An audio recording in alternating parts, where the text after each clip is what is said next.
But today, witches and warlocks aren't burned at the stake. Witches and wizards have disappeared. They burned them in the Middle Ages, and they weren't witches, just hysterical females.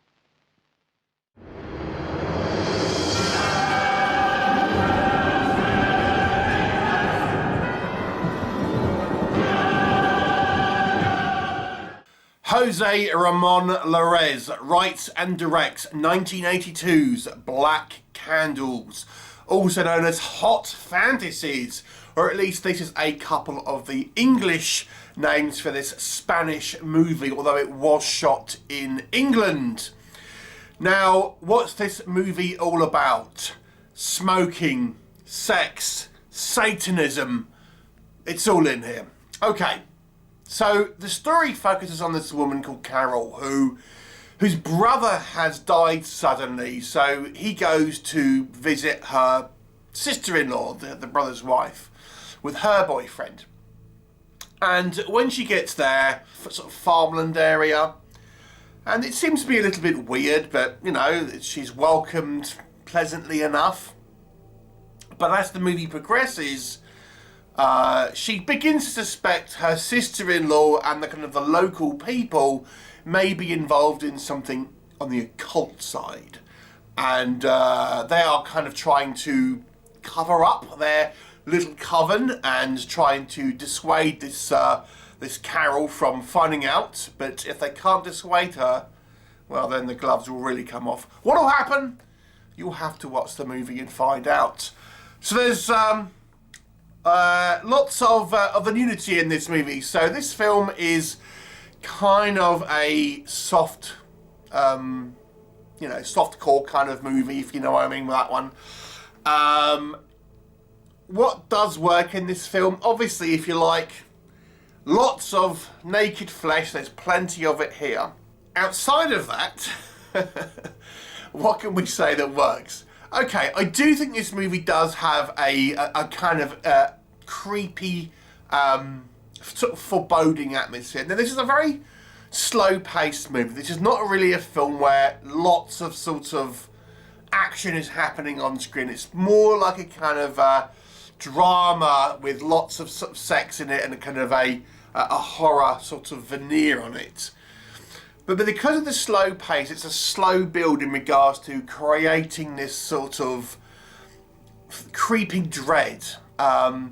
Because this group of kind of cult worshippers, Satanists, whatever you want to call them, they're kind of treading carefully in about, they don't want to draw attention to themselves. They're not trying to act too violently necessarily, because they don't want to have the connection of the brother dying and the sister dying straight away. So as such, they try to be a bit more subtle initially, and as such, it sort of creates a through line where the tension is slowly getting a little bit more and a little bit more as the film progresses, because the stakes are slowly raising, and the kind of this Carol, the sister, who is trying to kind of investigate what happened to her, is gradually kind of getting more and more suspicious and finding out more things as the film progresses, and as such, the coven's kind of response to this has to kind of grow. So the movie does have this sort of steady progression, but without any kind of like massive leaps in regards to, big set pieces or anything like that. I mean, it is a 1982 movie. It's kind of like, it's of its time to a degree. But I do think the pacing does suit the movie.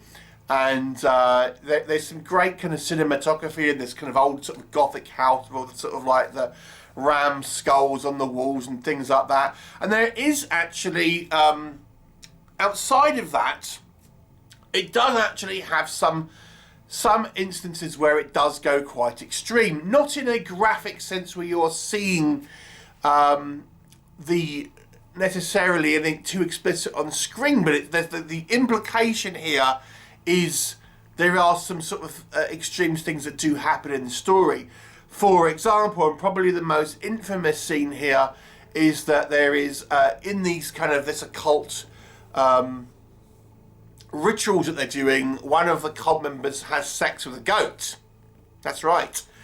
And obviously that is going to be a matter of taste. It isn't something you are, like, this is not a hardcore film, but obviously it's a staged scene, but obviously it's still, the implication is there. So it's quite sort of shocking in its idea, so to speak. We also get some a death scene, for example, where someone gets a sword in the anus. Yeah, so that also might make you wince a little bit. So there is, even though it's not necessarily you are seeing it on screen, they show you sort of enough so you understand what is kind of happening. So the movie's pace is slow, but then it has these sequences which are quite shocking. I wouldn't say necessarily visually explicit, but what the film is trying to get across, I think, comes across as kind of quite strong.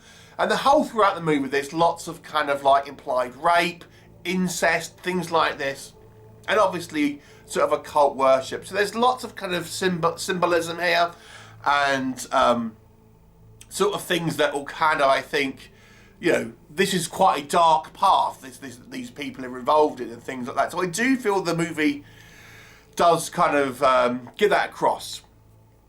And as I say, I think what adds to this is some good lighting here. I think the direction is relatively sort of strong here in regards to creating this kind of like feeling of unease. What doesn't work in this movie, I mean, I think the acting is a little on the weaker side. I actually watched the dubbed version, but even so, you can kind of, the acting is a little bit on the hammy side, even with the kind of the physical acting and stuff like that. But yeah, so the acting is of its time, I guess you want to say, and it's a little bit on the kind of the hokier side. The movie, I feel, narratively, even though it creates a good atmosphere, I do feel there's some problems with it. So Carol, who is our main protagonist, she brings with her her boyfriend, who we learn is an ex-priest. Yet he seems to be tempted to join the Satanists with like no trouble at all. He just does it, and you know, I get that they might have a sort of a way of seducing you, but I never really felt like we sort of saw that, if you see what I mean. He just seems to turn almost immediately without really any kind of resistance. And even sort of Carol to a degree, when she kind of, you know, when she's sort of being sort of seduced, there's a whole lot of seducing in this movie. Then again, you almost feel like, why is she reciprocating, if that makes sense? There's maybe, I mean, there's a lot of like simulated sex scenes here, and some of them I feel don't really serve any purpose. It's more just titillation. I get that this kind of this coven and their ideals of it's throwing the shackles off any sort of care, and you can just do what you want without any consequence, and that's the whole idea of what these people are trying to kind of say. But a lot of the kind of the sex scenes, you're thinking, does it forward the story? No. Could we have had other elements in this? Because ultimately, the story is a little sparse, you might say. There's not a lot to it. I think this movie does a good job in creating an atmosphere, but narratively and story-wise, it is on the kind of the weaker side. And then finally, the kind of the climax of the movie, if you excuse the pun, or the resolution, how it ends, I've got to say is very ambiguous and somewhat unsatisfying.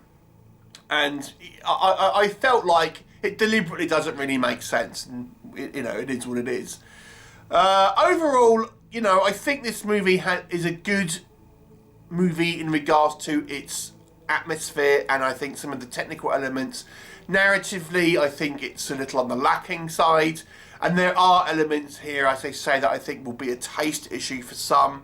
I'm going to give it a 4 out of 10. It's probably a below average film overall, but there's certainly a definite feeling of, you know, the occult and maybe what that kind of somewhat represents, so maybe it will have its fans. Have you seen it? What did you think? Leave me a comment and I shall look forward to you next time. Bye for now.